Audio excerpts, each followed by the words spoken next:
What's up, guys? Thanks for watching Kodiak MD. I'm Amir, and this is my Kodiak 100. I'm gonna be flying it and doing some cool stuff with it. I'm gonna take you guys along for the ride.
I got an email from this girl that sent me a picture of us diving 20 years ago in St. Martin in the Caribbean.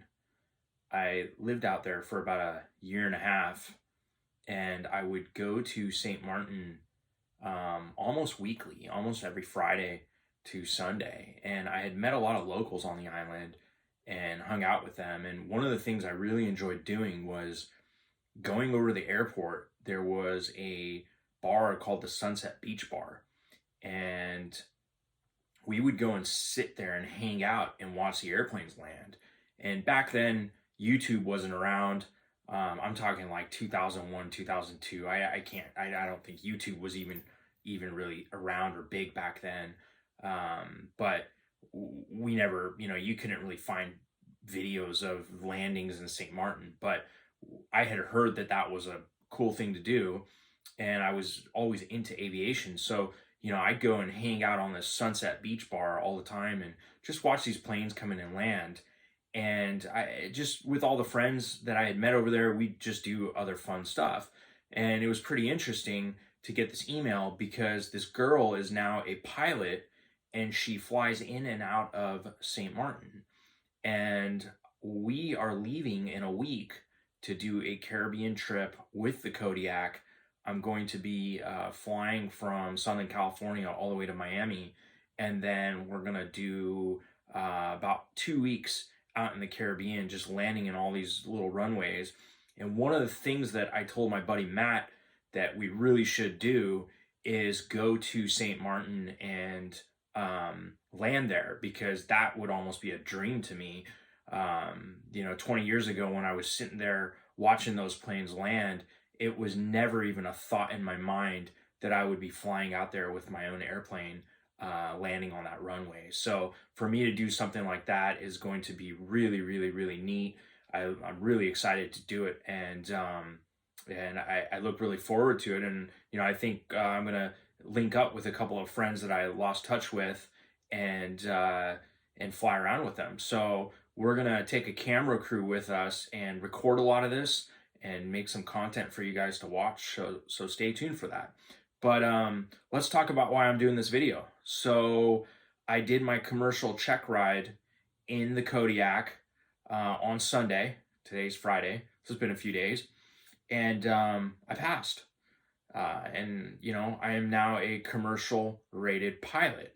Now, this was something that was very new to us, for sure. I don't think that anybody else has done a commercial check ride in a Kodiak. Tomorrow is going to be the anniversary of me taking delivery of the Kodiak. I picked it up last March 25th. And so tomorrow's kind of a big day for me. And I've accomplished a lot in the last 12 months. I essentially got my pilot's license, took delivery of a Kodiak, got my instrument rating, and now got my commercial rating. So that's quite a bit to swallow. And, a lot of that, of course, I put a lot of time and effort into doing this. But also I've surrounded myself with a lot of the right people. And I think that that's been really, really important to getting me to where I want to be at. Surrounding myself with seasoned pilots, like you guys have seen me on the Flying with Rich channel. Rich from OCR has been mentoring me. My buddy Matt Keegan has been flying with me a lot. And I have another group of a couple other very well seasoned pilots that, have been, putting their time and effort into me. And so, me being able to accomplish all of this is really a reflection of how well, my mentor pilots have done with me and the time that they put into me. And that's something that I can never really repay them for. And it's something I really, appreciate everything that they've done for me. And some of these guys get pretty upset when they see, people bashing on me on the internet. My buddy Matt really takes it pretty personal. He's calling me like, "Man, did you read these Reddit morons? And did you, read these internet idiot pilots?" And, he kind of goes off on them. And, I kind of tell him, I'm like, "Hey, Matt, listen, the people that are leaving those comments, they're not leaving those comments for me. Those comments are really about something that they haven't done in their life and that they're not doing currently. And that's where a lot of that comes from. Most people can't understand even what I've done. And a lot of people are like, holy crap, how did this guy do all this in such a short period of time? A lot of stuff that people talk about is, oh, this guy, did, 400 hours of duel and it cost him so much money to get his license. And, and I did it in 40 hours and, it doesn't need to be this way. And here's the thing. It is a brag to say, hey, I got my pilot's license in 40.1 hours. Sure. I mean, that's really great because I didn't do that. I couldn't do that. But I think it's more of a brag to say I have 400 hours of dual received with CFIs, and I'm close to 500 hours of flight time, most of that being in a Turbine Kodiak. The fact that I got an instrument rating and then did my commercial check ride in a Turbine where most people are doing this in a 172 or 182, I think that's actually a bigger brag. And for most of those guys on Reddit and, even some of the comments I get on YouTube, I think a lot of these guys are probably not real pilots. They're maybe flight sim pilots, or, they're still stuck in a 172 or 182 and upset over that. And there's nothing wrong with that, but it's just, it shows with the way that they write things. And so, for those guys, I think what they should do is, tune into the VOR on my shirt, this code, and that will lead them into the right direction in life. But let's talk about my check ride. I spent a lot of time flying for it and prepping for it. I flew about 2 to 3 hours a day, and it started out a mess. I mean, for us, it was really hard, and it was new, trying to figure everything out, figuring out the maneuvers, where to do the check ride, where it was safe to practice. Southern California airspace is very, very congested. We've had weather the last 3 weeks, so I was battling that. Some of these maneuvers, like the Chandelle, is an outside maneuver, and you need reference points. But a lot of the days there was clouds everywhere, so we didn't have a lot of reference points. Other than maybe like a road, but when you're looking down at a road and you're not looking up and you're pitching up, it makes things more difficult. So I'm going to show you guys some of the track logs that I had and flew for this check ride. And you guys can kind of see the craziness that we were going through just to try to get me prepped. So this is like one of them. I mean, I'm just out there flying circles in the sky. This is a different, actually, that might be the same one. That's a different one. So what's interesting is as we started the training, at first my track logs were crazy, and then they started becoming more concise and more clear. and it started getting better and better and better. And by a few days before my check ride, I was just going out and flying practice check rides, and they were short and concise and straight to the point. Taking off out of John Wayne, going out over the ocean, doing the maneuvers, and then heading over to Long Beach and practicing the landings and stuff like that. Um, Matt and Rich spent a lot of time with me the last couple days. They went a lot over the oral portion of the exam with me as well. I mean, it was quite a bit of work, and so I started the check ride on Sunday at about 9 a.m. And what was interesting was we didn't really have a place to do the oral portion. The examiner was like, "Where do you want to do it?" And my office is just right down the street from the airport. So I was like, "Let's just do it at my office," which was kind of great for me because I was nervous going into it. And it was nice for me to be in a familiar setting. I wasn't like crammed in a tiny little room or something like that. I was kind of in my element where I'm at most of the day. And so that made me feel a little bit more at ease, and it was nice. I mean, it was my oral portion was about 2.5 hours or so. I did pretty well on my written exam. I got a 92%, so I only had missed 8 questions. So going over the 8 questions didn't take a whole lot of time, and Rich and Matt had already kind of prepped me with the stuff that I had missed.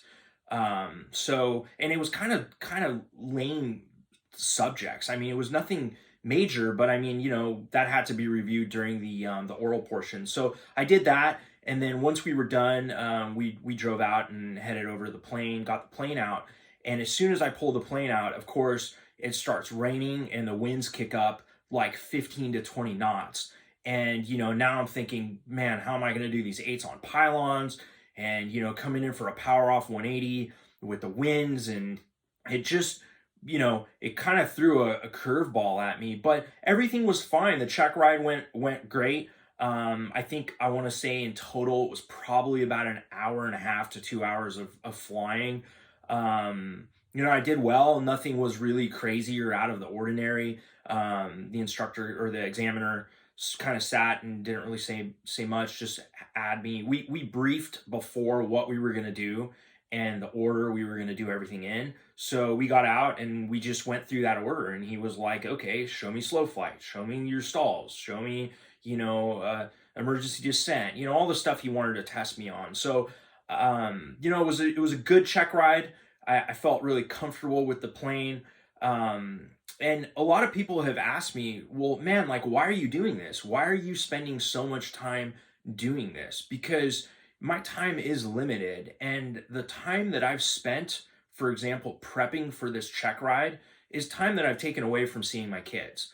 I work most of the day, so I start out about 5:45, 6 in the morning. That's the time I'm at my office. And, I'm in surgery until probably like 3:30, 4. And then from that point, I'm getting into a plane. I've had a long day's worth of work, and then I'm prepping for a commercial check ride. I'm already, I'm not starting at 100%. So, I don't get home until 7 or 8 at night, and by that time my kids are asleep. So, I've taken time away from my family actually to be able to prep and get ready for this. And so a lot of people that have asked me, why I'm doing this, the real answer is because I want to be a better pilot. I didn't get into this just to get my private pilot and end there. I really enjoy flying. I like to do it in a safe way. And I want to be a better pilot. And going out and learning all these maneuvers and practicing them in the Kodiak has made me more confident with it. I feel more confident flying a little slower with it. It's just given me a better feel for the airplane, and it's something that I hadn't done over the last 12 months. I mean, did I go out and do slow flights and stalls and steep turns? Sure, I did, but not to the extent that I've done it over the last couple of weeks. And that in itself has, outside of everything else, has just made me a better pilot, made me more comfortable with the airplane, and just made me feel better inside of it.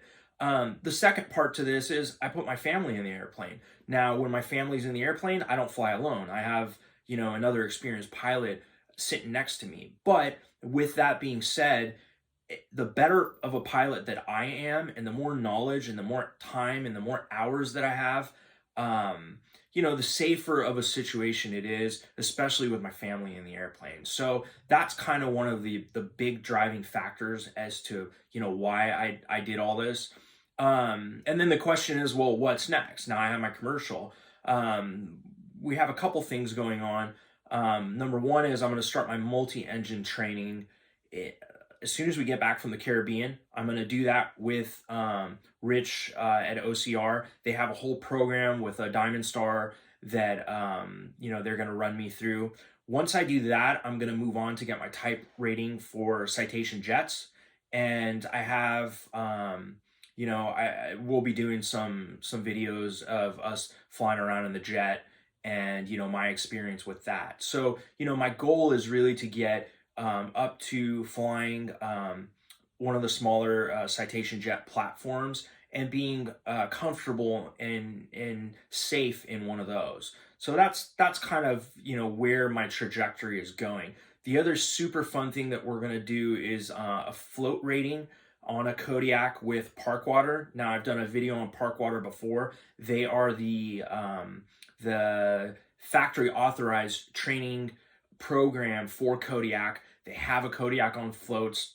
It's down in Southern California, and essentially pretty much when we get back from the Caribbean, we're going to do that as well, which is going to be an amazing experience. I think that's going to be really, really neat to do. I'm comfortable now with the airplane on the land. Learning how to land a Kodiak on floats is just going to be kind of next level.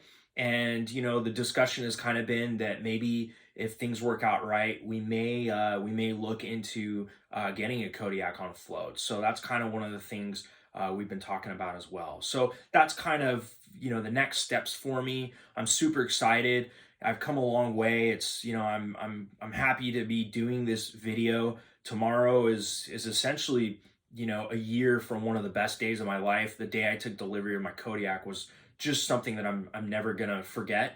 And how much I've grown in the last 12 months has been pretty amazing. It's been a great experience. I've met so many cool people.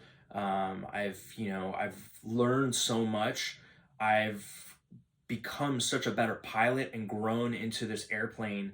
And I know it blows a lot of people's minds away, but it's one of those things that if you put your mind and your time and your energy and you're focused and you're dedicated, anyone can do this. I haven't done anything special. I've just literally flown, every other day for a couple hours for the last 12 months. And I've done that with CFIs. I've done that with Kodiak pilots.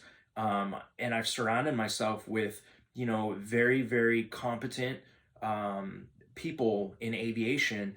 And again, that's really, really helped push me to where I'm at. And so looking super forward to doing this trip to the Caribbean. We'll throw some content out for you guys, can follow along. We have some really awesome runways we're going to land at, including St. Bart's, which I didn't mention. It's a 2 to 3 day checkout to do that. I've watched a lot of videos online about landing there. The friends that I have in St. Martin that are pilots now, they are checked out for landing in St. Bart's. They're going to help us with getting all that situated. And I think that that's going to be a pretty awesome clip. It's going to be, about a day, a year from when I took delivery. I'm now in the Caribbean landing on St. Bart's. Should be really, really amazing. I'm looking so forward to it. And stay tuned for some more content. And thanks for watching.